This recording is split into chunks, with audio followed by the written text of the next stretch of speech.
आज जो हम विषय को लेके आगे बढ़ रहे हैं वो है गोल सेटिंग इन ब्राह्मण लाइफ। लेकिन सबसे मैं पहले आपको बताना चाहता हूं कि गोल सेटिंग क्या है, उसका बेसिक कंसेप्ट क्या है और किस तरह से किसी भी गोल को सबकॉन्शियस माइंड के ऊपर सेट किया जा सकता है। तो गोल क्या है और गोल सेटिंग क्या है, वो दोनों बात हम थोड़ा डिस्कस करेंगे 15-20 मिनट के लिए। फिर बाद में बाबा ने हम बच्चों को जो गोल्स दिए हुए हैं वो किस तरह से हम अपने सबकॉन्शियस माइंड के ऊपर सेट कर सकते हैं और कैसे सब कुछ हमारी हमको सपोर्ट करे, एनवायरनमेंट से लेकर के इनर एनवायरनमेंट, एक्सटर्नल जो एनवायरनमेंट है वो किस तरह हमको सपोर्ट करे, वो हम देखेंगे।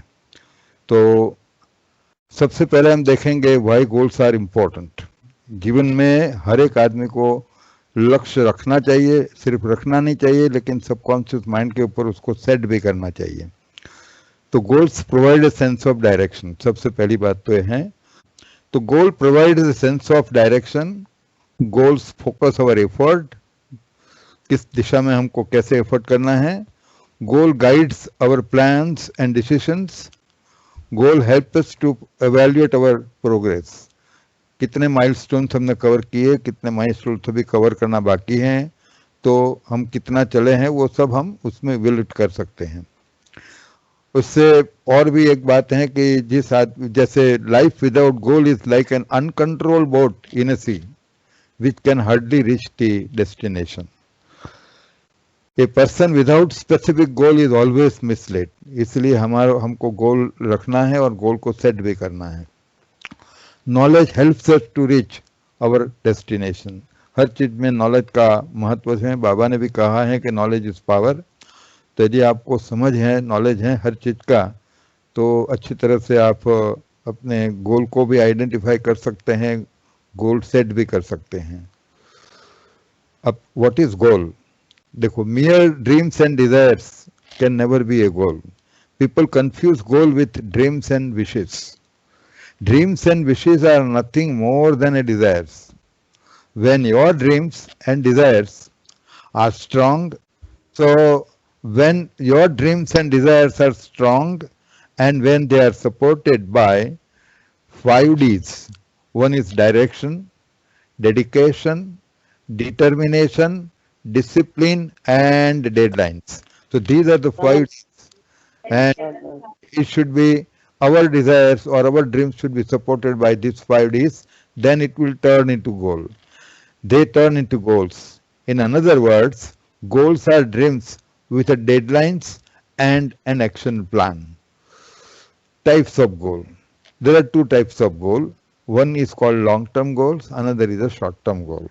A long-term goal up to 5 years, the goals which can be achieved within 5 years, rather less than 5 years, that is called the short-term goal, and up to 5 years it is and more, that is called the long-term goal. So these are some of the goals which we should have in our life, and they are all long-term goals. Everyone should have educational goal, professional goal, goal to cultivate at least one hobby in the life, and goal of social services. मतलब ये 4 जो गोल हैं वो तो हर एक में होने चाहिए, और ये जो गोल्स हैं वो लॉन्ग टर्म गोल्स हैं। दूसरे जो हैं शॉर्ट टर्म जो गोल्स हैं वो 1 ईयर अप टू और 2 ईयर्स, यदि 1 या 2 साल में यदि हम सिद्ध कर सकते हैं तो उसको हम शॉर्ट टर्म गोल कहेंगे। तो उसमें goal to undergo a short term course है, कोई शॉर्ट टर्म कोर्स कर लिया हमने for achieving a special proficiency और skill, goal to undertake short-term projects for benefits of the self, family, society or the organization. आप यदि कोई organisation में काम करते हैं, कुछ छोटे समय के लिए कुछ प्रोजेक्ट दिया, तो उसको भी हम शॉर्ट टर्म गोल कह सकते हैं। गोल ऑफ ट्रैवलिंग इनलैंड और ओवरसीज, ये भी एक शॉर्ट टर्म गोल हो सकता है। अभी हम देखेंगे how should be your goal. तो ये जो स्मार्ट शब्द है, the goal should B smart. इस वर्ड स्मार्ट में 5 अल्फाबेट है, SMART। तो ये 5 बातें हमको ध्यान में रखनी है कि हमारे गोल कैसे होने चाहिए। तो सबसे S स्टैंड्स फॉर स्पेसिफिक, हमारा गोल बहुत ही स्पेसिफिक होना चाहिए। For example, I want to lose a weight, एक एग्जाम्पल दिया है कि I want to lose a weight, this is the wishful thinking. हम कहेंगे ठीक है मैं चाहता हूं, तो विशफुल थिंकिंग हो सकता है, गोल नहीं है। It becomes a goal when I pin myself down to I will lose 10 pound in 90 days. तो इसको हम गोल कह सकते हैं, क्योंकि वहां पर आपने, it is time bound also. M stands for measurable, goal should be measurable. आपने कितना प्रोग्रेस किया, कितना आप आगे बढ़े, कितने माइलस्टोन्स कवर किए और कितने माइलस्टोन अभी गैलप करना बाकी हैं, वो मेजरेबल होना चाहिए। जिस रास्ते पे आप चल रहे हो उसके ऊपर जैसे माइलस्टोन होता है तो हमको पता लगता है, तो इसी तरह यहाँ पर आपका गोल इस प्रकार का होना चाहिए कि वो मेजरेबल होना चाहिए। आप डेस्टिनेशन तक पहुँचे तब तक आपको पता लगना चाहिए कि कितने माइलस्टोन कवर किए हैं, कितने बाकी हैं। तीसरा है ए stands for achievable. Achievable means ऐसे कोई फिक्टिशियस रोल रख दिया, जैसे हम शेख चल्ले के विचार के मुआफिक, तो नहीं चल सकता है। अचीवेबल होना चाहिए। Achievable means that it should not be out of the reach, it should be close enough and yet challenging, however it should not be out of site, otherwise it becomes disheartening. आप achieve नहीं कर पाएंगे और फिर आप dishearten हो जाएंगे। इसलिए गोल शुड बी अचीवेबल।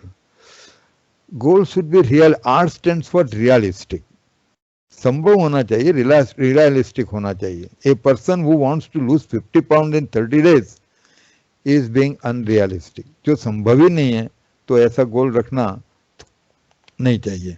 तो goal should be realistic. T stands for time bound, her goal time bound होना ही चाहिए। मुझे ये पाना है या मुझे ये सिद्ध करना है और मुझे यहाँ पहुँचना है, तो कितने समय में, ये टाइम बाउंड होना चाहिए। There should be a starting date and the finishing date. तो यदि टाइम बाउंड नहीं है तो हम उसको गोल भी नहीं कह सकते हैं। More over the goal should be in addition, तो ये कुछ एस्पेक्ट हैं, it should be a personal. Goal should be flexible also, बहुत रिजिड नहीं होना चाहिए, क्योंकि ये अभी आज का जो जमाना है, जो समय चल रहा है, काफ़ी चैलेंजिंग है, काफ़ी कॉम्पिटिशन्स हैं, काफ़ी एक्सटर्नल प्रेशर्स हैं।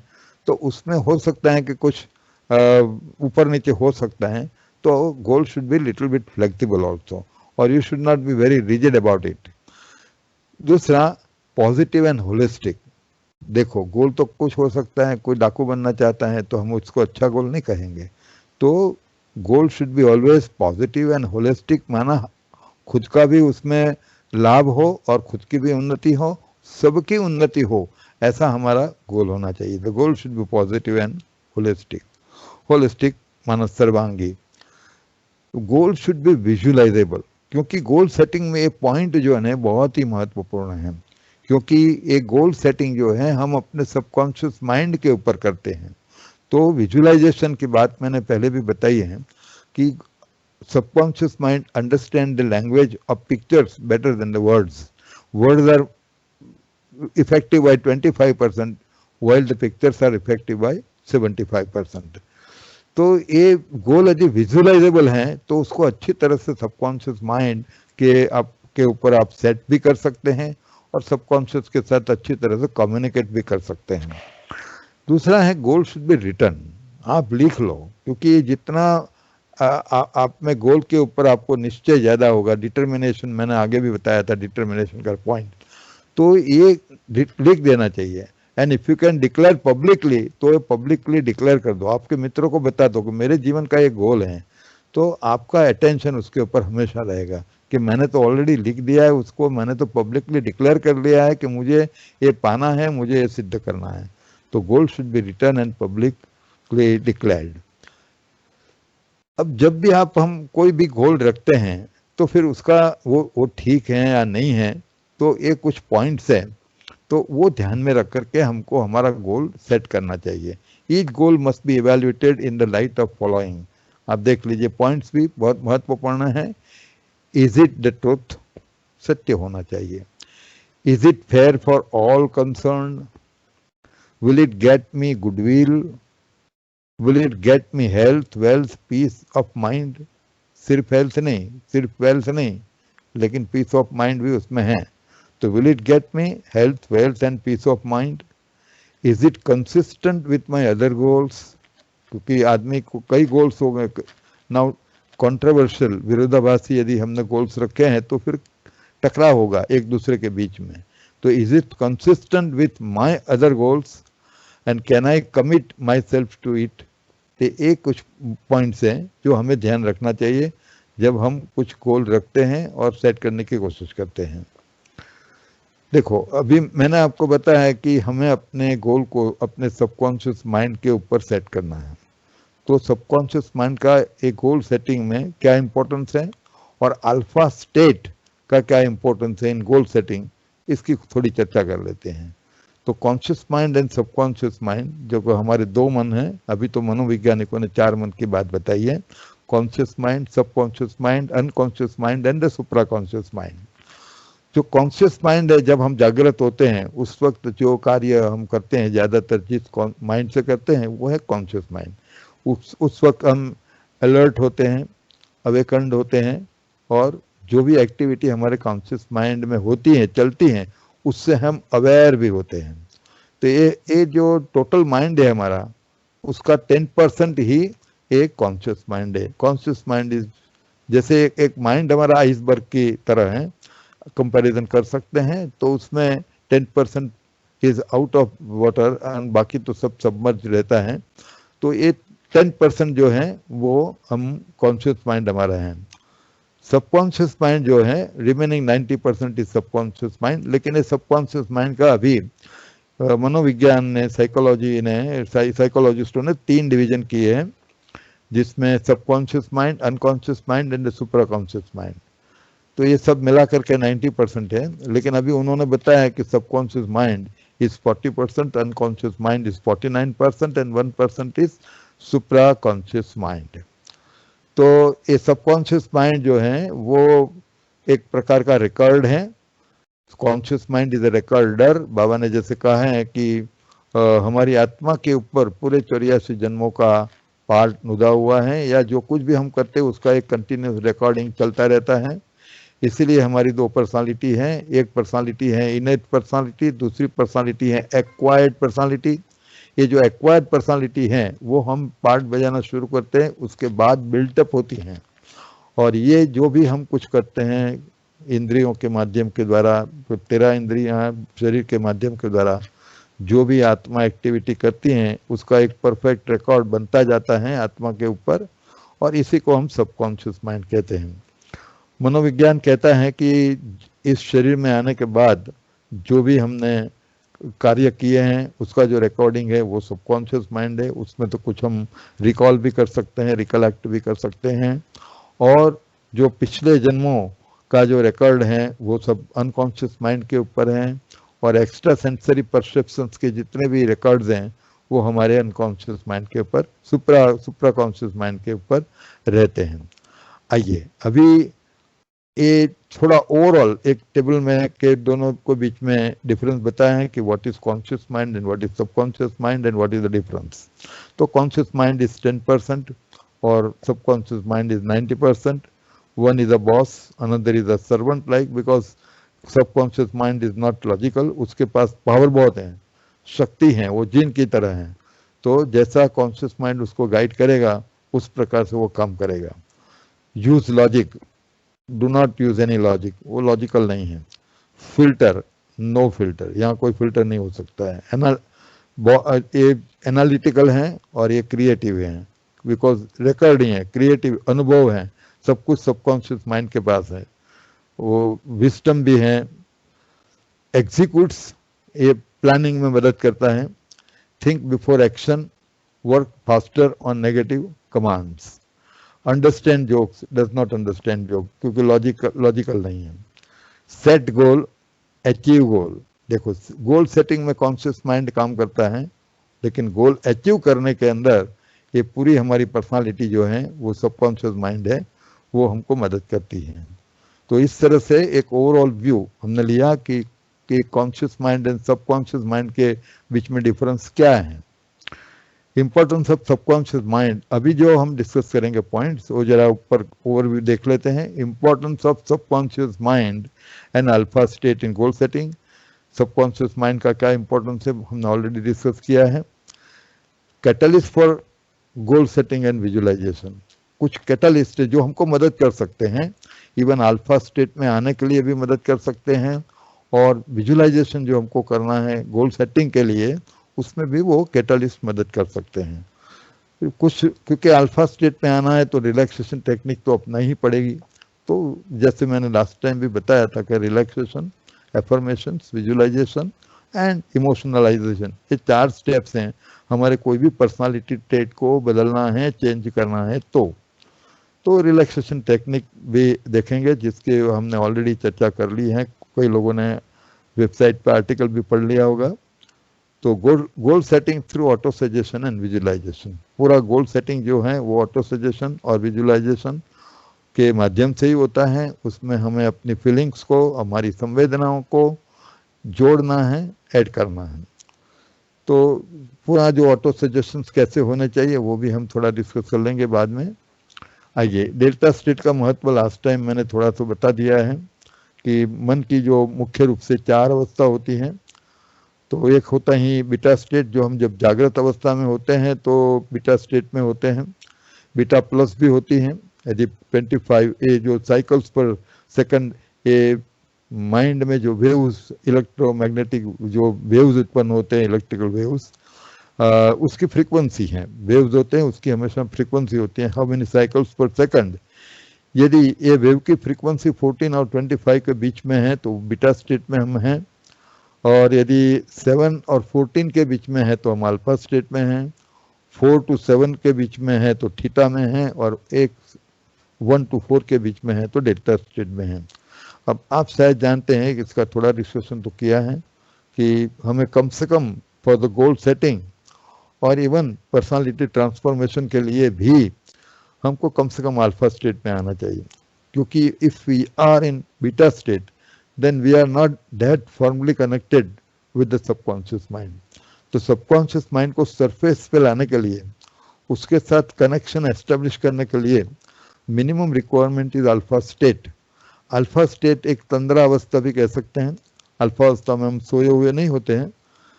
ये अवस्था तब एक नेचुरल रूप में, ये अवस्था तब आती है जब हम सोने की तैयारी में हैं, जब जैसे कि वर्ज ऑफ स्लीपिंग, तो जिसको हम ड्राउजिंग भी कह सकते हैं जैसे, तो उस वक्त हमारी अल्फा स्टेट होती है। फिर बाद में थीटा और डेल्टा, सोने के समय तो हमारी जो अवस्था होती है इधर थीटा की होती है और या तो डेल्टा की होती है, क्योंकि स्लीप भी 2 प्रकार की होती है, rapid eye movement and non rapid eye movement. तो इसमें थीटा और डेल्टा स्टेट में हम होते हैं। लेकिन हम तो ये चाहते हैं कि हम जागृत अवस्था में यदि थीटा और डेल्टा में जाते हैं तो फिर हम अच्छी तरह से कम समय के अंदर हमारे सबकॉन्शियस को हम इम्प्रेस कर सकते हैं और हम अच्छी तरह से गोल को सेट कर सकते हैं। तो ये संभव है। हमारे जो योगा लाइफस्टाइल है, राजयोग मेडिटेशन जो बाबा ने हमको सिखाया है, तो ऐसी कुछ योगिक टेक्निक या राजयोग के अभ्यास के माध्यम से हम चलते फिरते भी ये थीटा स्टेट में और डेल्टा स्टेट में आ सकते हैं। हमारी जानकी दादी का एग्जाम्पल बिल्कुल हमारे सामने है कि she was just remaining in delta state while active या तो वाइल टॉकिंग ऑल्सो। तो ये हमारे पास दादी का एग्जाम्पल है।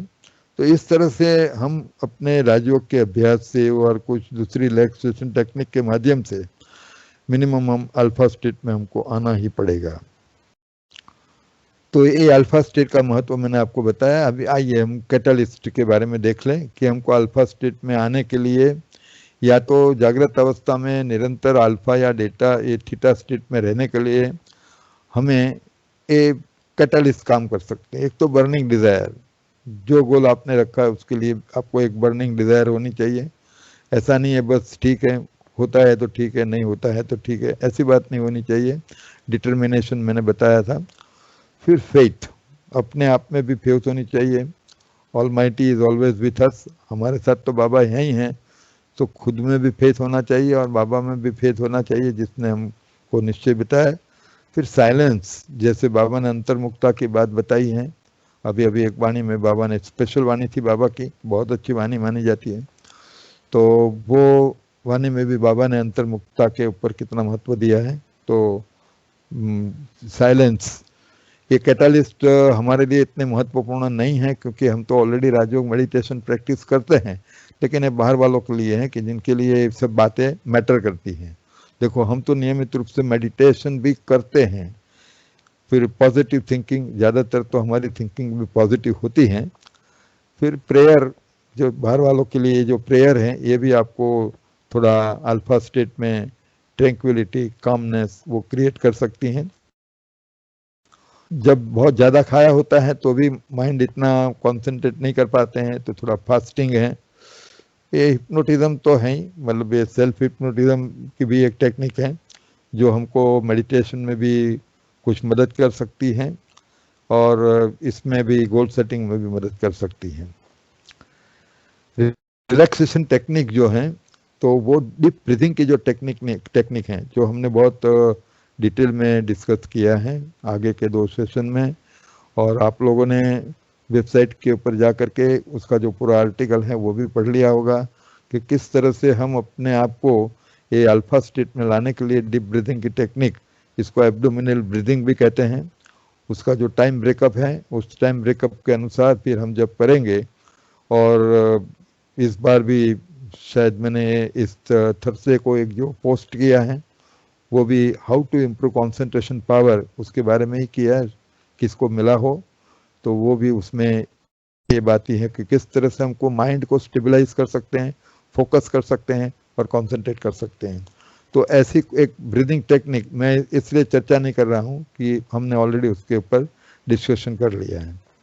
आइए, अभी ये जो goal setting through suggestion and visualization, वो किस तरह से हमको करना है, ये मैं थियोरेटिकल बात कर रहा हूँ, फिर थोड़ा हम अपने उदाहरण लेकर के प्रैक्टिकल बात करेंगे। Adopt any one of the relaxation technique, फिर मेडिटेशन भी प्रैक्टिस कर सकते हैं, and stabilize your mind at least in alpha state, जो हमने ऑलरेडी बता दिया है। Link up with your subconscious mind to communicate with it, install a mighty thought to set your goal and to achieve it, start setting your goal, giving auto suggestion with full confidence.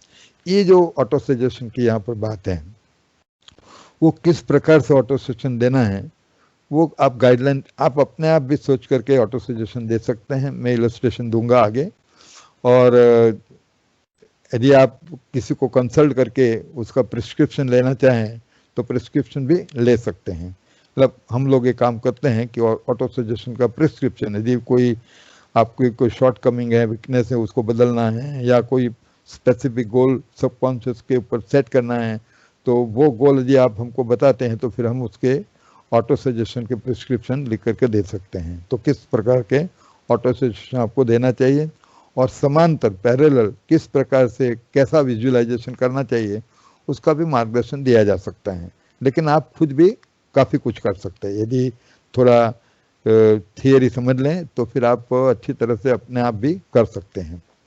Try to visualise your goal as far as possible by picturising them on your mental screen. Picturisation पूरा हमारा राजयोग meditation वो दर्शन का विषय है, हमने बहुत detail में last time भी चर्चा की है कि पूरा राजयोग मेडिटेशन जो है वो चिंतन से ज़्यादा दर्शन का विषय है। तो जितना हम देखने की कोशिश करेंगे मेंटल स्क्रीन के ऊपर, तो वो हमारे लिए ज़्यादा अनुभव हम सरलता से कर सकते हैं। Then add your positive emotions to make goal setting more effective. use maximum catalyst, जैसे मैंने आगे बताया, जो आपकी अवस्था को बना के रखेगा। wait patiently for the result, बिल्कुल इम्पेशेंट नहीं होना है, और बाबा भी कहते हैं कि समय पर आपको रिजल्ट मिलेगा ही मिलेगा, तो धीरज से ये क्रिया हमको करनी है। तो ये जो कुछ how should be your auto suggestion, वो ऑटो सजेशन के बारे में भी थोड़ा सा मैंने तो बताया था कि auto suggestion should B short, simple and straight forward, without dual meaning. यदि ड्यूअल मीनिंग है उसका तो नेगेटिव मीनिंग ही सबकॉन्शियस माइंड पिकअप करेगा, क्योंकि it is already negative. Very positive statements without negative words, आपके कोई भी स्टेटमेंट में नेगेटिव वर्ड्स नहीं आना चाहिए, क्योंकि subconscious mind is not logical, हो सकता है कि नेगेटिव वर्ड को वो कैच कर ले। Never use the word not in your auto suggestion, as far as possible you should avoid word not in your auto suggestion. Your auto suggestion should be in the present continuous tense. ऐसा नहीं है कि I will do this, नहीं, it is being done, या तो I am doing this.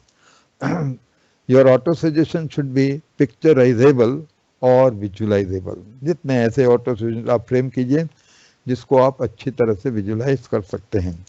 तो ये मैंने एक ओवरऑल आपको टेक्निक बताई है, और गोल क्या है और किस तरह से हम सबकॉन्शियस माइंड को, किस विधि से हम सबकॉन्शियस माइंड के ऊपर गोल सेट कर सकते हैं। गोल एक बार अच्छी तरह से यदि सेट हो जाता है, तो मेरे अपने जीवन का भी कुछ अनुभव है कि ये चारों ओर का जो एनवायरनमेंट है वो फिर सपोर्ट करने लगता है। आपको अपॉर्चुनिटी के पीछे जाने की जरूरत नहीं पड़ेगी, opportunity will come to your foot. आपके चरणों में opportunity, you have to identify और उसको, उस अपॉर्चुनिटी को झड़पना है। तो ये गोल सेटिंग का ये इतना महत्व है कि जो आप चाहते हैं वो पूरा बन करके रहता है, हो करके रहता है, और पूरा एनवायरनमेंट, सभी ह्यूमन जो एनवायरनमेंट, आपके जितने भी रिलेशंस, वो भी इतने सपोर्टिव हो जाएंगे, एनवायरनमेंट भी सपोर्ट करेगा, आपके सामने अपॉर्चुनिटी भी खड़ी होगी। तो ये बहुत फायदा करता है एक गोल सेटिंग का। अभी हम अपनी बात करते हैं, मैं समझता हूँ कि कोई एक आध दो किसी का क्वेश्चन हो तो पूछ सकते हैं, फिर बाद में हम 15-20 मिनट डिस्कस करेंगे। कोई क्वेश्चन है मनोज भाई? हेलो, किसी को कोई क्वेश्चन है तो पूछ सकते हैं। अभी जितना हमने डिस्कस किया उसके ऊपर किसी को कोई क्वेश्चन हो तो पूछ सकते हैं, नहीं तो फिर हम आगे जा सकते हैं। ओम शांति प्रभु। ओम शांति बहन। हाँ स्वाधीना बोल रही थी। मुझे वो अल्फा डेल्टा थीटा का पूछना था कि बीटा से डेल्टा मतलब स्टेजेस में जाते हैं या anybody can jump from one two another? देखो, ये जंप कर सकते हैं, लेकिन होता है तो ग्रेजुअल, क्योंकि even sleeping is the best process. जब फुल्ली जागृत होते हैं तो हम होते हैं बीटा स्टेट में, जब टेंशन एंग्जाइटी में होते हैं तो बीटा प्लस में होते हैं। फिर जब टाइम होता है, जब सोने का समय होता है ना, तो बिल्कुल ऑन द स्पॉट हम सो नहीं पाते हैं, सोते नहीं हैं। थोड़ा ड्राउजिंग, नींद आना शुरू होती है। तो वो जो नींद आना शुरू होती है, हमारा कॉन्शियस माइंड की एक्टिविटी थोड़ा डाउन हो जाती है उस वक्त, सोने के टाइम पे। तो उस वक्त हमारी अल्फा स्टेट, अल्फा में से गुजर करके ही हम जनरली थीटा स्टेट में जाते हैं। फिर शुरू की जो नींद होती है ना, बिल्कुल इतनी साउंड नहीं होती है, हाँ, तो उसको rapid eye movement technical word है, तो वो इस प्रकार की शैलो स्लीप कह सकते हैं हम। तो शैलो स्लीप में थीटा स्टेट होती है, लेकिन जब हम बिल्कुल साउंड स्लीप में चले जाते हैं, जो इनिशियली मान लीजिए कि नाइट को हम 5 घंटा 6 घंटा सो गए, 7 घंटा सोए, तो शुरू में तो अल्फा में से थीटा में से डेल्टा में चले जाते हैं, और 2 घंटे 2.5 घंटे की जो स्लीप हमारी शुरू की होती है, वो हमेशा साउंड स्लीप होती है। फिर बाद में हम रैपिड आई मूवमेंट स्लीप में आ जाते हैं, वो थीटा स्टेट में हम आ जाते हैं। लेकिन ये जो मेडिटेशन में भी क्या होता है कि जनरली मेडिटेशन में बैठते हैं तो ऑल ऑफ अ सडन बिल्कुल मेडिटेशन में हम फोकस कर सकते हैं, ऐसी बात नहीं है। सबसे पहले विड्रॉ करना पड़ता है, क्योंकि हम एक्सट्रोवर्ट होते हैं, तो एक्सट्रोवर्टनेस में तो हमको इंट्रोवर्ट होना पड़ता है। तो तब फिर जा करके हम अपने मेडिटेशन को इनिशिएट करते हैं। पहले तो माइंड को फोकस करना पड़ता है, स्टेबलाइज करना पड़ता है, शांत स्थिर एकाग्र करना पड़ता है, फिर बाद में हम मेडिटेशन में आगे जाते हैं।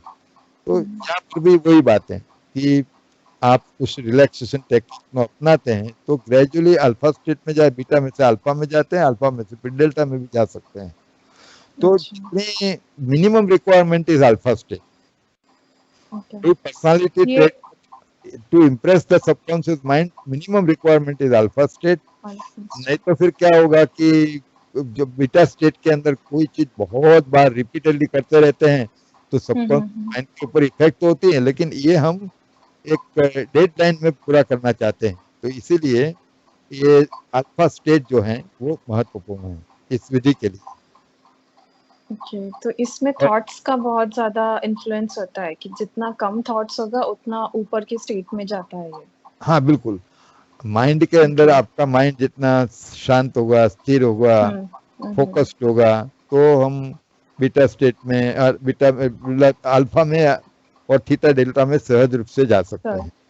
अच्छा। और वो स्टेट जो है वो मेजरेबल भी हैं, क्योंकि ये इलेक्ट्रोएंकेफेलोग्राफ ईईजी बोलते या हैं। हाँ, तो आप जानते हैं ईईजी से उसको मेजर किया जा सकता है कि आप अभी कौन सी स्टेट में हैं। सब साइकाट्रिस्ट के पास ये मशीन होता है ईईजी, जस्ट लाइक कार्डियोग्राम। ये इलेक्ट्रोएंकेफेलोग्राम बोलते हैं, ईईजी बोलते हैं उसको। तो उसके माध्यम से हम कर सकते हैं। ओके ओके, ओके, थैंक है यू। दूसरा कोई क्वेश्चन हो तो पूछ। मनोज भाई, प्रफुल्ल भाई, ओम शांति एवरीवन, ओम शांति। हाँ, हाँ, मुझे ये पूछना था कि कभी कभी हम सोचते भी नहीं है और मॉर्निंग में ड्रीम आता है कि चलो ये हो गया कि आप आने वाले हो। मुझे 15 दिन पहले पता चल जाता है, मॉर्निंग में ड्रीम आया कि आप आने वाले हो। मैं किसी को बताती हूँ कि चलो प्रफुल्ल भाई कनाडा आने वाले हैं, तो सभी हंसेंगे और 15 दिन के बाद ये सच होता है। तो ऐसे क्यों होता है?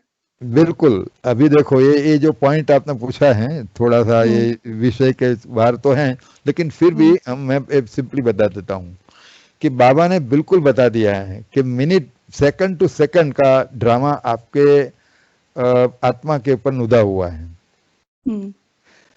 आप क्या होने वाला है, क्या करने वाले हैं, सब कुछ निदा हुआ है। हर आत्मा अपना पार्ट, जो रिकॉर्डेड पार्ट है, जो उसको असाइन किया गया है ड्रामा, उसी मुताबिक वो पार्ट उसका चलता रहता है। तो इसी के आधार पर तो प्रोग्रेसिव जब जैसे प्रोग्रेसिव हिप्नोटिक रिग्रेशन के माध्यम से किसी भी आदमी को पास्ट बर्थ का रिकॉल किया जा सकता है, किसी भी बर्थ का कोई घटना को आप रिकॉल कर सकते हैं। इसी तरह से अभी ये प्रोग्रेसिव हिप्नोटिक प्रोग्रेशन है। तो वो टेक्निक के माध्यम से अभी अगला जन्म में आप क्या घटना होने वाली है वो भी यहाँ पर रिकॉल किया जा सकता है। ओके। तो ये जो आपने बताया ड्रीम्स में आने का, तो ये फ्लैशबैक एक रिकॉर्ड का फ्लैशबैक है। ड्रीम्स क्या है, सबसे पहले तो ड्रीम क्या है आपको समझना पड़ेगा। Dreams are nothing but the flashback. उस वक्त आपका कॉन्शियस माइंड कार्यरत नहीं है, आपका कोई कंट्रोल ही नहीं है अपने के ऊपर। तो उस वक्त सबकॉन्शियस माइंड बिल्कुल एक्टिवेट हो जाता है। एक्टिवेट कॉन्शियस माइंड तो स्लीप के दरमियान तो काम करता नहीं है, सबकॉन्शियस करता है। तो जो रिकॉर्ड है वो रिकॉर्ड का फ्लैशबैक होता है। और ड्रीम्स कितना कभी कभी कितना इररिलेवेंट ड्रीम्स हमको आते हैं, इररिलेवेंट। और अभी एक सीन आया, दूसरा कोई सीन आ गया हमारे सामने, दोनों के बीच में कोई कनेक्शन ही नहीं है, ऐसा भी होता है। तो इसका इसलिए होता है कि subconscious mind is not logical. तो इस फ्लैशबैक वो रैंडम भी हो सकता है और कुछ स्ट्रीमलाइन में भी हो सकता है। ऐसा बात नहीं है कि नहीं हो सकता है। तो स्ट्रीमलाइन में कुछ रिकॉर्ड है, वो फ्लैशबैक होना शुरू हो गया और वो एक स्ट्रीमलाइन में फिर चलता भी है, ऐसी भी बात नहीं है। लेकिन फिर भी ड्रीम्स जो होते हैं रैंडम जनरली होते हैं। तो ये dreams are flashback of the record.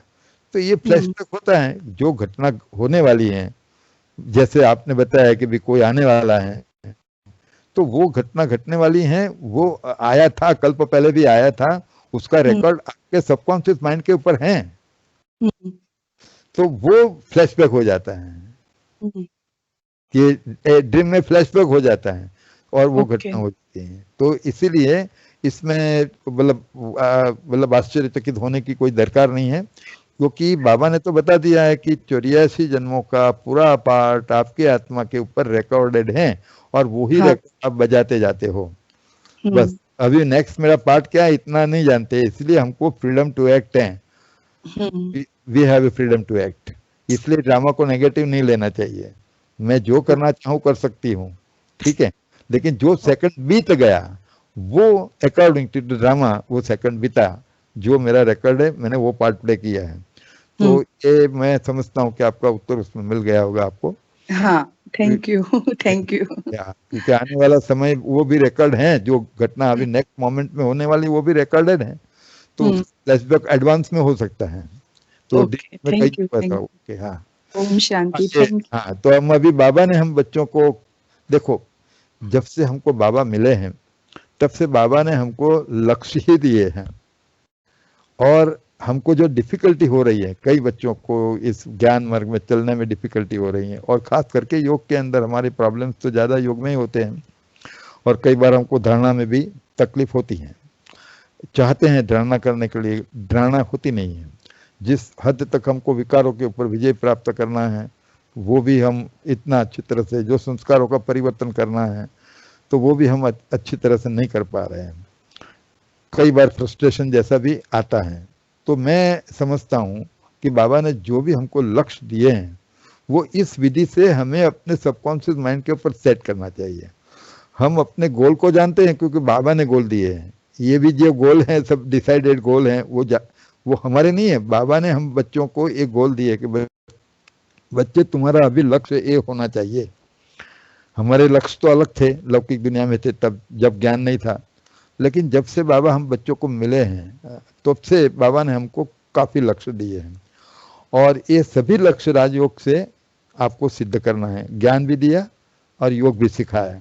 तो ये ज्ञान योग से हमें अब हमारे जीवन को भी दिव्य बनाना है। जो मुख्य रूप से जो बाबा ने हम बच्चों को गोल दिए हैं, तो सबसे पहले तो विकारों के ऊपर विजय प्राप्त करना है। ये संगम युग के गोल है। हमारे दो प्रकार के गोल है। एक भविष्य की नई दुनिया जो आने वाली है, उसके लिए बाबा ने हम बच्चों को गोल दिए हैं, जिसमें हम हमारे सामने लक्ष्मी नारायण को रख दिया है बाबा ने कि आपका लक्ष्मी नारायण का एक गोल होना चाहिए, या सत्युग में जाने का आपका गोल, ऊंच पद पाने का। सत्युग के अंदर कोई ऊंच पद पाने का बाबा ने एक लक्ष्य दिया है। लेकिन वो लक्ष्य तो जब सत्युग की स्थापना होगी तब सिद्ध होगा ही होगा, लेकिन उसका जो फाउंडेशन है वो संगम युग के जो लक्ष्य बाबा ने हम बच्चों को दिए हैं, उसी के ऊपर वो आधारित हैं। तो संगम युग के हमारे जो लक्ष्य हैं, वो हमारे लक्ष्य हैं विकारों के ऊपर विजय, और हमारे जो विकर्म का बोझ हमारी चेतना के ऊपर है, उसको दग्ध करना, भस्म करना। ये सबसे पहली बात है, और ये सिर्फ और सिर्फ राजयोग के माध्यम से ही हो सकता है, क्योंकि उसमें पावर चाहिए। Knowledge is self is the power, लेकिन ज्ञान हमको समझ देता है, लेकिन योग के अभ्यास से हमें पावर मिलता है। और समझ और पावर दोनों का जब समन्वय होता है ना, तब हमको सिद्धि प्राप्त होती है। तो बाबा ने हम बच्चों को कहा है कि इन विकारों को आइडेंटिफाई करना है और उसके ऊपर तुम्हें विजय प्राप्त करना है। और दूसरा, पिछले जन्मों का जो विकर्मों का अकाउंट आपका है, वो अकाउंट को भी सेटल करना है, विकर्मों का विनाश भी करना है। दूसरा, बाबा ने हम बच्चों को जो गोल दिया है बाबा के साथ मिलन बनाने का, क्योंकि हमारा मेन लक्ष्य तो अतीन्द्रिय सुख की अनुभूति, अल्टीमेट हमारा संगम युग का लक्ष्य है कि हम अपना पूरा संसार बाबा के साथ बसा लें और बाबा के साथ सब संबंधों की अनुभूति करें। और जो गोपियों ने जो किया, एक्स्ट्रा सेंसरी परसेप्शन माना, अतीन्द्रिय सुख की अनुभूति की, ये हमारा मेन ये संगम युग का लक्ष्य है कि बाबा से कैसे हम मिलन मनाएं। बाबा को मिलन मनाने के लिए बाबा ने हम बच्चों को दो अवस्था का भी लक्ष्य दिया है कि बच्चे ज़्यादा से ज़्यादा समय के लिए आप फरिश्तापन की अवस्था में रहो। ये हमारा एक गोल है कि हम कैसे हमारी फरिश्तापन की अवस्था में स्थित हो, या तो सीड स्टेज में हमारी बीज स्वरूप की अवस्था में हम स्थित हो। तो ये दो जो अवस्था है वो संगम युग की बहुत ही महत्वपूर्ण अवस्था है। पहला तो ब्राह्मण, शूद्र से ब्राह्मण बनने का लक्ष्य दिया, वो तो हम सब बन गए हैं, मैं समझता हूँ। सच्चे ब्राह्मण हैं या नहीं है, मिक्सअप हैं, वो सब हाफ कास्ट है। बाबा ने हाफ कास्ट शब्द प्रयोग किया है, वो चेक करने की बात है। तो इस प्रकार से बाबा ने मेन जो दो लक्ष्य हमारे संगम युग के हैं, वो हैं हमारी सीड स्टेज और साथ में एंजेलिक स्टेज। ये दो स्टेज में आने का हमें पुरुषार्थ करना है। और ये दोनों स्टेज के लिए हमारा सबकॉन्शियस माइंड कि हमको सपोर्टिव बनाना है, उसका जितना हमको सपोर्ट मिलेगा, क्योंकि जो अनुभूति है, अनुभूति सबकॉन्शियस माइंड से ही होती है। तो सबकॉन्शियस माइंड को जितना पॉजिटिव बनाएंगे, उसको हम जितना एक्टिवेट करेंगे, उतना हम राजयोग मेडिटेशन में अनुभूति भी कर पाएंगे। तो ये एंजेलिक स्टेज मुझे इसलिए बाबा ने जो एक गोल सेटिंग करना है, तो मैं समझता हूँ कि ये दो बातें जो महत्वपूर्ण है हमारे सामने रखनी चाहिए कि मुझे मेरी सीड स्टेज में लंबे समय के लिए स्टेबलाइज होना है।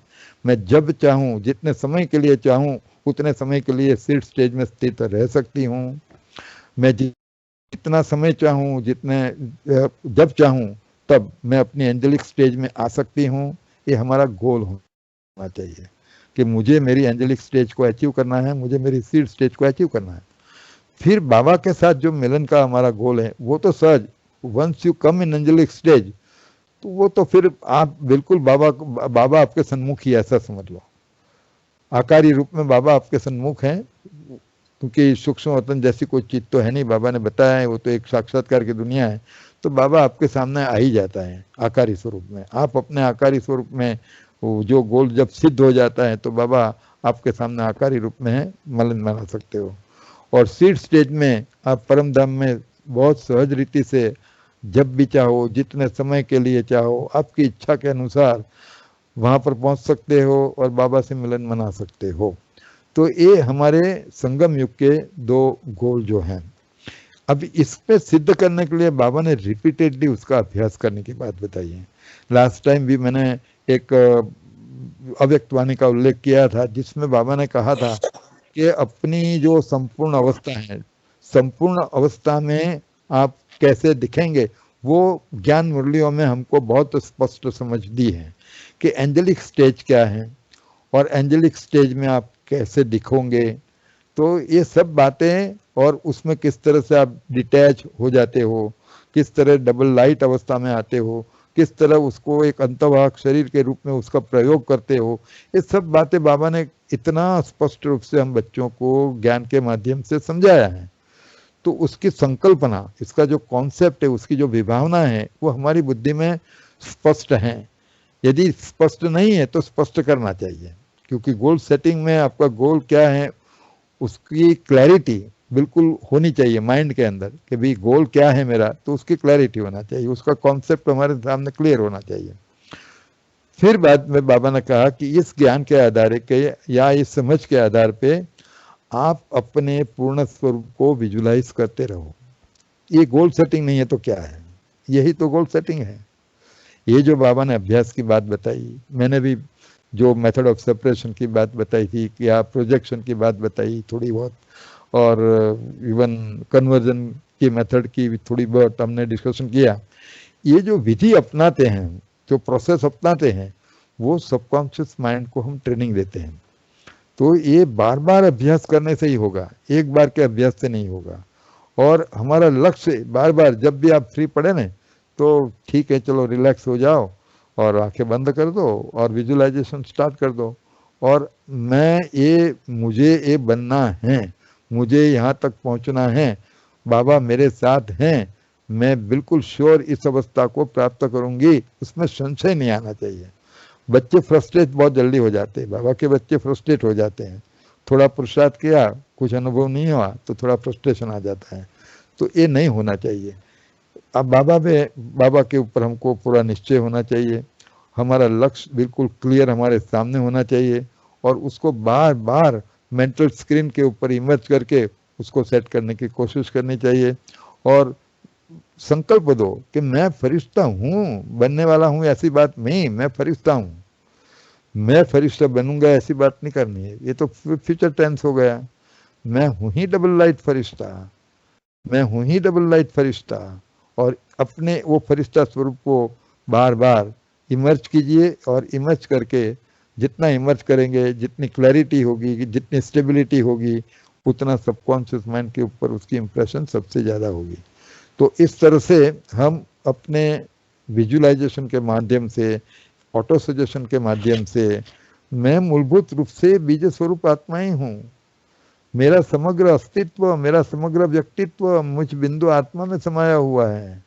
शरीर को उसको कुछ लेना देना नहीं है। ठीक है, एक्सटर्नल पर्सनालिटी के कुछ एस्पेक्ट मेरे शरीर से उसको लेना देना हो, लेकिन मेरे जो पर्सनालिटी बेसिक ट्रेट्स हैं, उसको तो ये बिंदी आत्मा से लेना देना है। मैं बिंदी से अतिरिक्त कुछ नहीं हूँ। ये सूक्ष्म शरीर, ये स्थूल शरीर सब साधन मात्र हैं। और ये बातें जब हम खुद से बातें करते हैं, तो वो बातें करते हैं और साथ में हम विजुअलाइजेशन भी करते हैं। हाँ, मैं देख रहा हूँ, मैं सिर्फ सोच नहीं रहा हूँ, मैं देख रहा हूँ कि हाँ मेरा शरीर है, लेकिन मैं शरीर नहीं हूँ, मैं अपने आप को भी बिंदी रूप में देख रहा हूँ। तो ये जो विजुअलाइजेशन है, और उसमें ज्ञान के आधार पर, उसमें पूरे निश्चय के आधार पर आप अपनी भावनाओं को जोड़ दो। हूँ ही बिंदु रूप आत्मा, क्यों अपने आप को शरीर समझू, शरीर तो साधन मात्र है। तो मैं बीज रूप आत्मा हूँ, मुझे इस स्थिति में स्थित होना है, यही मेरा लक्ष्य है संगम युग का। तो ये दो जो लक्ष्य हैं, बाकी वो दूसरे जो लक्ष्य हैं, जैसे मैंने विकारों के ऊपर विजय की बात बताई, उसमें भी आपको चेक करना चाहिए कितने माइलस्टोन मैंने कवर किए हैं, कितना बाकी हैं। सूक्ष्म में यदि विषय विकारों हैं, मोटे रूप में बाबा तो सर्टिफिकेट दिया है बच्चों को कि मोटे रूप में तो आपने विकारों के ऊपर विजय पा ली है, लेकिन उसके जो बाल बच्चे हैं सूक्ष्म में विकारों के ऊपर कितना अभी मतलब आपको मेहनत करने की जरूरत है, बाबा वो भी हमको अव्यक्तवाणी में कहते रहते हैं। तो ये सब बातें हैं। तो ये मेरा ऐसा समझना है कि हमारे संगम युग का जो लक्ष्य है वो है हमारी डबल लाइट एंजेलिक स्टेज और हमारी सीड स्टेज। यदि इस स्टेज में मुझे आना ही है और लंबे समय तक टिक जाने तक मुझे पहुंचना है, उस अवस्था को मुझे प्राप्त करना है, उसके लिए ये गोल सेटिंग आपको मदद कर सकता है।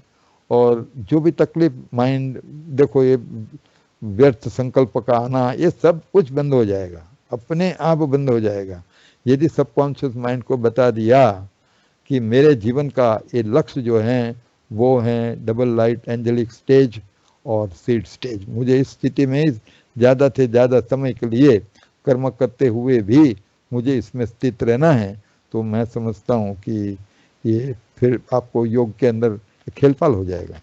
बाबा ने जो योग को खेलपाल बताया है, सरल भी हो जाएगा, और जो अनुभूति हम करना चाहते हैं योग के अंदर, जो प्रयोग करना चाहते हैं, जो एक्सपीरियंस करना चाहते हैं, जो प्रयोग करना चाहते हैं, वो सब का प्रयोग भी कर सकते हैं। मनसा सेवा भी हमारी बहुत ही इफेक्टिव हो जाएगी यदि हम इस दो में से कोई भी एक स्टेज के सही रूप में यदि हम एंजेलिक स्टेज में और सीड स्टेज में स्थित हैं तो हम कर सकते हैं। मैं समझता हूँ इतना पर्याप्त है आज के लिए।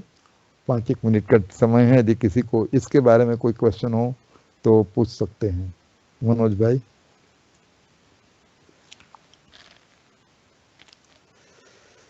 ओम शांति। हाँ, मुझे एक क्वेश्चन था। हाँ, मन में जो फियर है ना, वही हाँ। सच हो जाता है।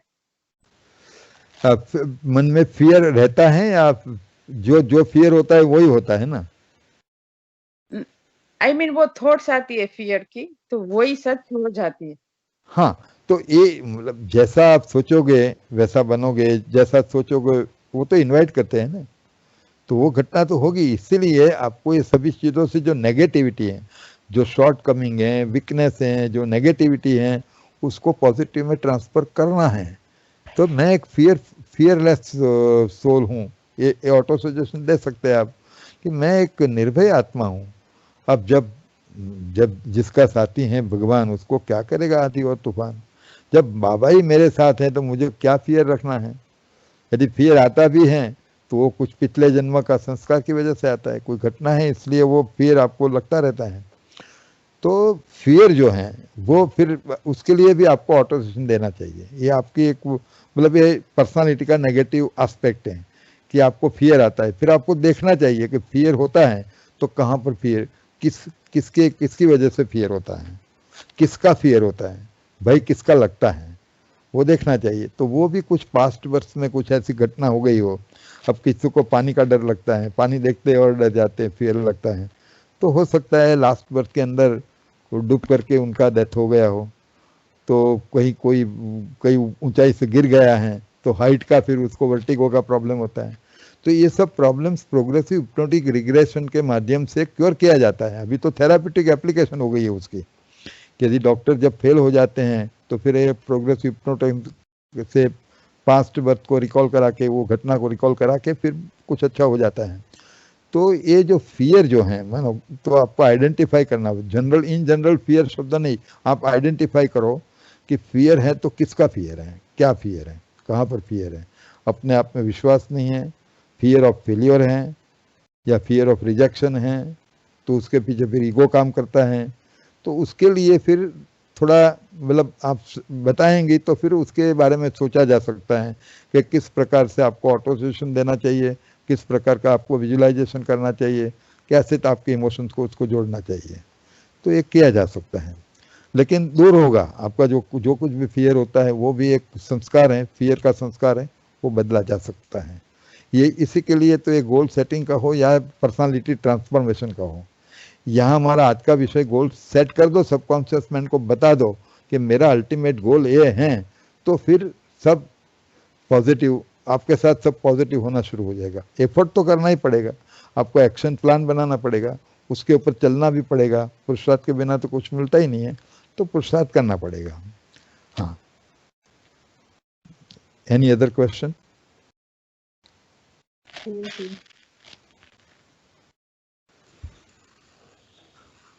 अपना स्पीकर ऑन करके किसी को पूछना है तो पूछ सकते हैं।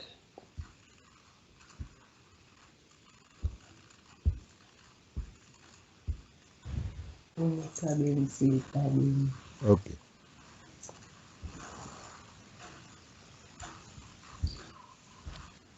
ओम शांति प्रफुल्ल भाई। हाँ ओम बोलिए। शांति। हाँ हाँ प्रफुल्ल भाई, आपने अच्छा आपने हमने कहा कि भाई आप फरिश्ता स्वरूप या 20 स्वरूप में, अगर हम फरिश्ता स्वरूप में ज्यादा रहते हैं तो उसमें कोई डिफरेंट है कि 20 स्वरूप में जाना ही मस्ट है, या फिर हमारे ये स्टेज है कि फरिश्ता स्वरूप में जाके ही हम 20 स्वरूप में जा सकते हैं ज्यादा? फरिश्तापन की अवस्था से फिर बीज रूप में जाना आसान होता है, सीधा बीज रूप में भी जा सकते हैं। हमारे दो शरीर हैं, दोनों शरीर के भान को भूलना है।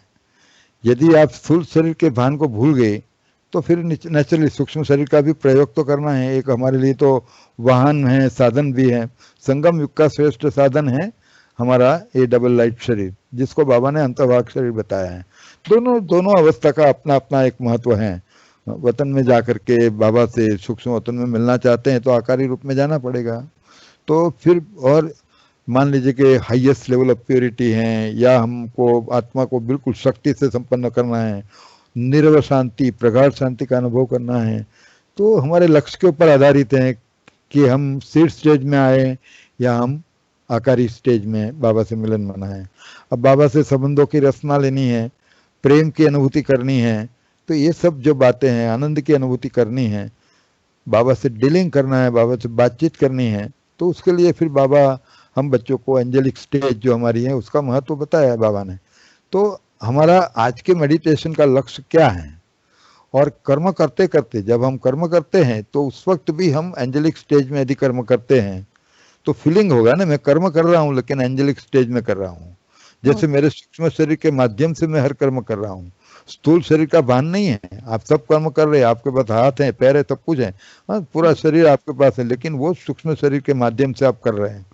तो वो एक जो एक वो कॉन्शियसनेस हम कहेंगे, एक सभानता, कॉन्शियसनेस। हम हमारे फिजिकल बॉडी के का कॉन्शियसनेस नहीं है। We are not that aware of our physical body, we are aware of our subtle body, और हम काम कर रहे हैं। तो ये बाबा ने जो बताया है कि कर्मयोगी, कर्मयोग, कर्म करते करते योग युक्त अवस्था, तो वो सीड स्टेज जो है वो बिल्कुल अलग हो जाती है उसमें। तो कर्म योग जब हम करते हैं, कर्म योग, तो उस वक्त भी हमारी एंजेलिक स्टेज का महत्व है।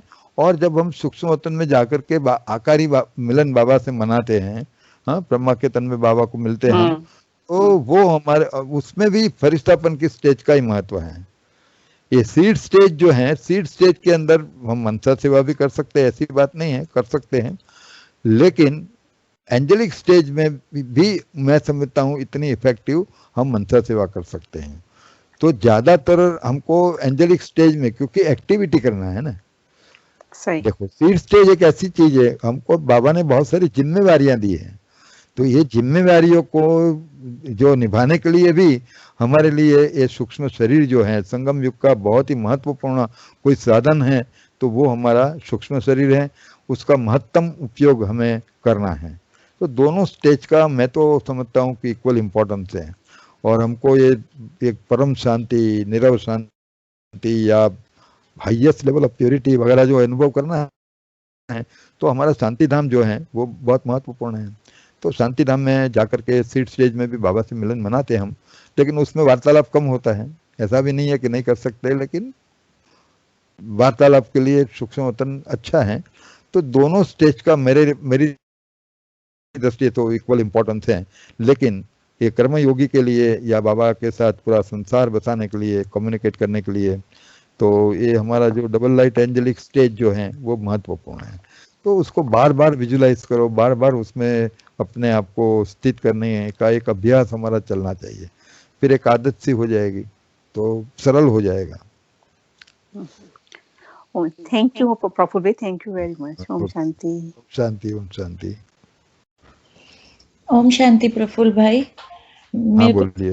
पूछना था कि जैसे मान लीजिए हम लोग मेरे बच्चे का जैसे मेरे को उसको कोई चीज के लिए मना करना है या चीज या ना करे, तो जैसे मैं एग्जांपल अगर उसको दांत खराब होते हैं मिठाई खाने से, तो जब दांत खराब हो जाएंगे तब वो मिठाई खाना छोड़ेगा। एग्जांपल दे रही हूँ, जैसे आइसक्रीम खाना। तो बराबर। हाँ, ऐसा जैसे हमारे लोगों के साथ, बच्चों के साथ तो ये एग्जांपल है, लेकिन हमारे बड़ों के साथ भी है ऐसा कि हमारा गोल सेटिंग रहता है। जब गोल पूरा हो जाता है तो फिर हम जब कुछ दिनों के लिए सब फिर से हम प्रीवियस में आ जाते हैं। तो इसमें सस्टेन कैसे करें कि नहीं, जैसे दांत का जैसे वो हो गया, कैविटी फीलिंग हो गया तो बच्चे का दर्द ठीक हो गया, तो फिर बच्चे बच्चा मीठा खाने लगेगा, राइट? तो हमारे साथ भी ऐसा होता है कि हमारा जो थोड़े दिन के लिए गोल फुलफिल हो जाता है तो हम फिर से पुराने उसमें आने लगते हैं। तो उसके लिए सस्टेन कैसे रहेंगे इस गोल में कि नहीं, हमको ऐसे ही इस चीज में आगे बढ़ना है। बच्चों के लिए भी हम जैसे बच्चों को गाइड कर सके कि नहीं बच्चा, ये मिठाई तुम्हारे लिए, वो भूल जाते हैं सबकॉन्शियस माइंड में, वो चला भूल जाते हैं बच्चे भी कि नहीं दांत खराब, ठीक है ना, हम मेंटेन कर लेंगे। तो ये सस्टेनिटी मेरे को कैसे हम इस चीज पे कायम रहे गोल पे। अच्छा, ये जो आपका जो क्वेश्चन है वो थोड़ा हमारे जो विषय से थोड़ा डिफरेंट है। इसमें क्या है कि हम जो बात कर रहे हैं कि हमारा जो लक्ष्य है, हमारा एक गोल है, तो वो गोल हम कैसे सबकॉन्शियस माइंड के ऊपर सेट करें और उसको सिद्ध कैसे करें, वो टॉपिक था हमारा। अभी आप ये जो है, तो आपका बच्चा जितना उसके बारे में कर सकता है, मान लीजिए उसने आइडेंटिफाई किया, उसकी तो आदत है, अभी ये आदत उसको बदलना है, तो वो यदि एफर्ट करता है उससे तो ऊपर कोई चीज हो नहीं सकती। उसका मतलब ये भी नहीं है कि हम कुछ नहीं कर सकते, हम कर सकते हैं। उसके लिए गोल सेटिंग, अभी ये जो सबकॉन्शियस माइंड को इम्प्रेस करने की बात आती है, वो तो एकदम पर्सनल इंट्रोवर्ट होकर के करना है, उसमें वाणी का महत्व नहीं है, आप उसको सलाह नहीं देते हैं। तो उसके लिए हमारे बाबा ने जो मनसा सेवा का शब्द प्रयोग किया है, तो वहां मनसा सेवा काम आ सकती है। It is not the part of the goal setting. Goal set तो व्यक्ति खुद करता है और लक्ष्य रखता है। तो ये जो बात आती है कि आपने गोल रखा, हो सकता है आपका गोल हो सकता है कि बच्चे को ये आदत है, बच्चे की आदत दूर हो, दूसरे की आदत दूर करने का आपका एक लक्ष्य कि मैं क्या करूं, कैसे करूं। एक्चुअली प्रफुल्ल भाई, मैं यही बोल रही हूँ कि हमारा मन भी तो ऐसे बच्चा समान है ना। तो मैंने उसको एग्जाम्पल में दिया था कि बच्चे का ऐसा मैं बता रही हूँ, लेकिन मेन हमारे मन में भी जब कोई चीज की प्राप्ति हो जाती है तो हमारा भी गोल को हम भूल जाते हैं। मतलब अपने आप दिमाग से पता नहीं कहाँ चला जाता है गोल के लिए, तो हम फिर से पुराने उसमें आने लगते हैं। तो मन, वो बच्चे को हम अपने मन के बच्चे को कैसे गोल को ही मतलब। हाँ, तो ये बात आपने जो शब्द प्रयोग किया, सस्टेनेंस ऑफ द गोल, हाँ, तो किस तरह से उसको सस्टेन करें, हम मेंटेन करें, सस्टेन करें गोल को कि ये हाँ, गोल। तो है ये जो हमारा लक्ष्य है, तो उसको बार बार विजुअलाइजेशन आप चालू रखो। अच्छा अच्छा।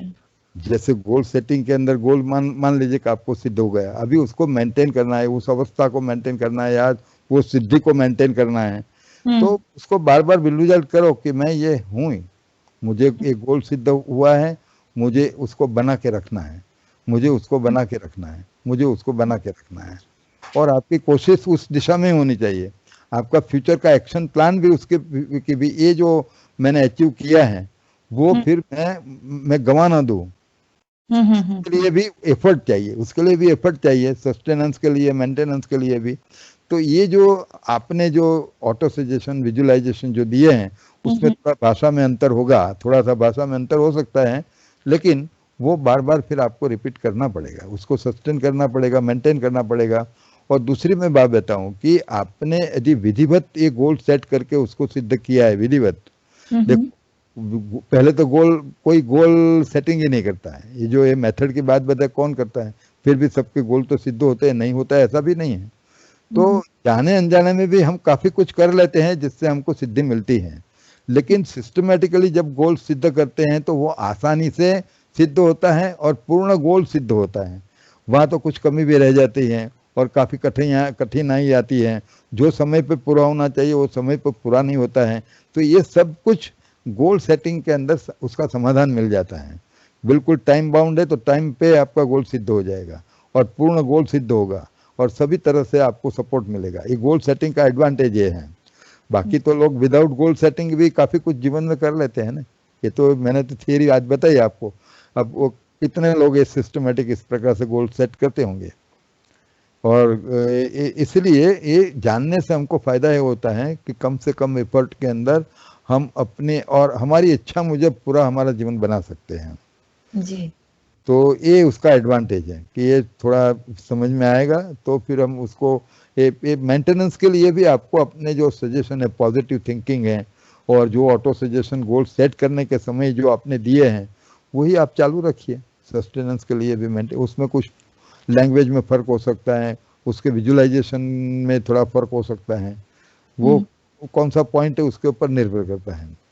तो स्पेसिफिकली यदि किसी को फिर को हो तो संपर्क कर सकते हैं, कांटेक्ट कर सकते हैं। Thank you.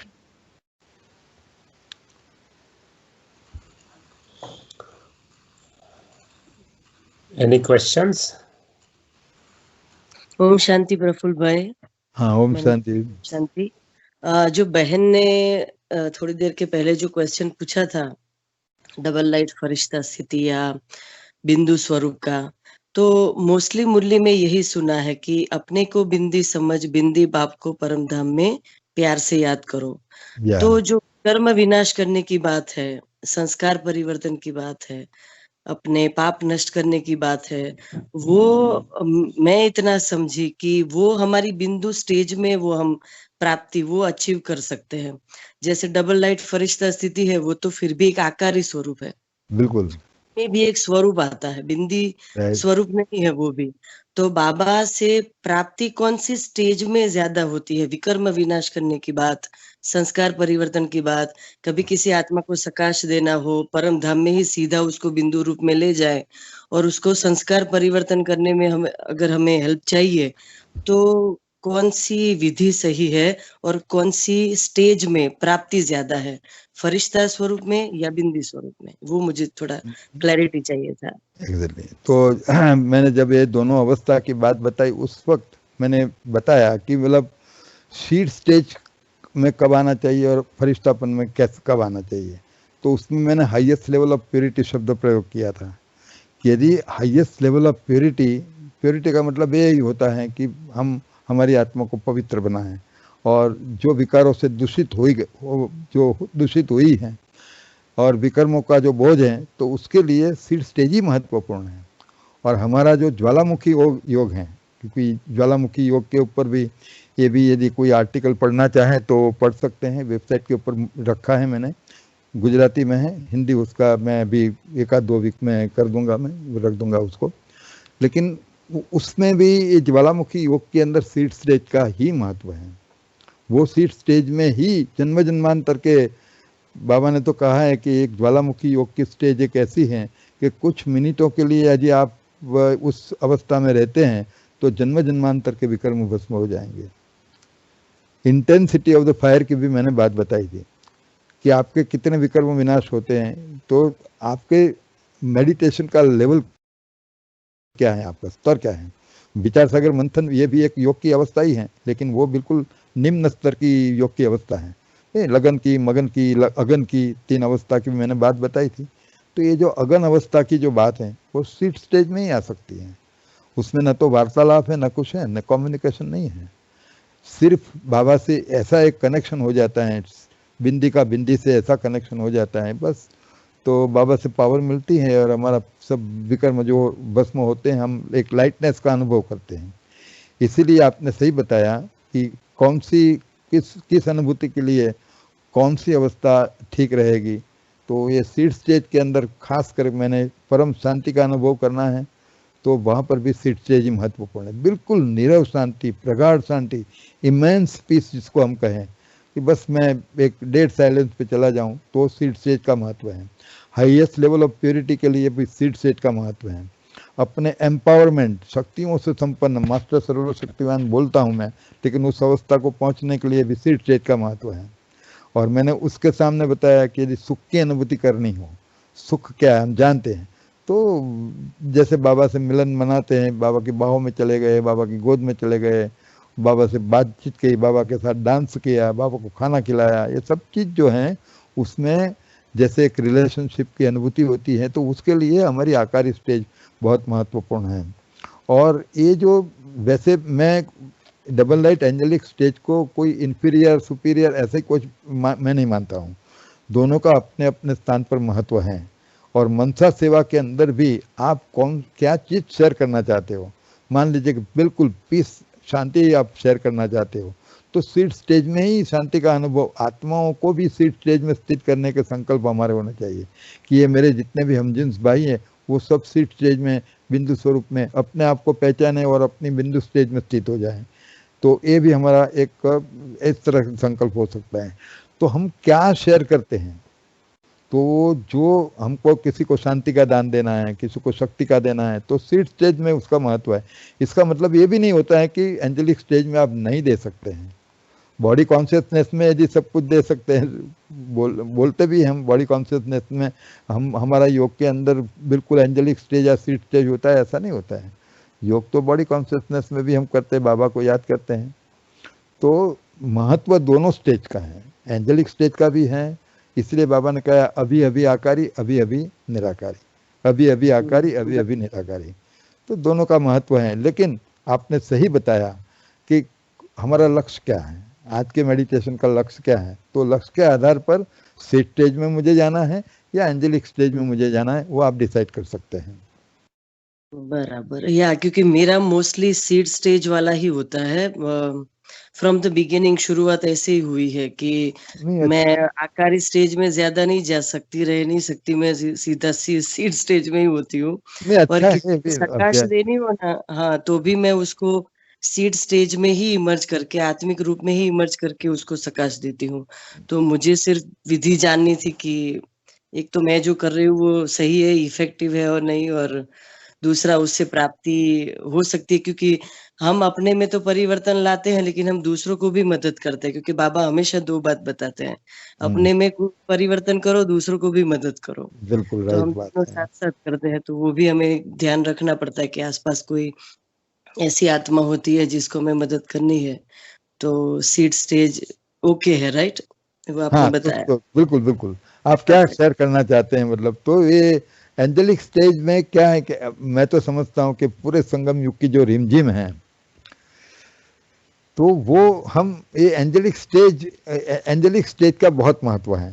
मैं समझता हूं कि बाबा से जो कम्युनिकेशन है, बाबा से तू ही है संसार हमारा, तुझ बिन सब कुछ पराया है, तो ये पराया कब होगा, जब बाबा से जुटेंगे, सभी संबंधों की रचना लेंगे, बाबा के साथ प्रैक्टिकल में जैसे व्यक्तियों के साथ पार्ट प्ले करते हैं वैसे बाबा के साथ पार्ट प्ले करना है, तो फिर ये एंजेलिक स्टेज का अपना एक महत्व है। इसलिए बाबा ने ये संगम युग के सूक्ष्म लोक एक्टिवेट होता है, तुम बच्चों के लिए सूक्ष्म लोक एक्टिवेट होता है। तो ये भी एक क्योंकि बाबा में अभी क्या ना हो तो सूक्ष्म लोक में ही जा सकते हैं, बिल्कुल। इसलिए, और देखो ये संगम युग के अंदर देखो अभी 40-50 साल का, कईयों को मतलब पूरा संगम युग 100 साल का है। अब 100 साल का संगम युग है, अब 100 साल सभी लोग तो जिएंगे नहीं, लेकिन कोई किसी को 50 साल ज्ञान में चलता है, कोई 25 साल ज्ञान में चलता है। तो ये 25 साल 50 साल तो सीड स्टेज में बैठे रहेंगे तो कुछ क्या अनुभव करेंगे।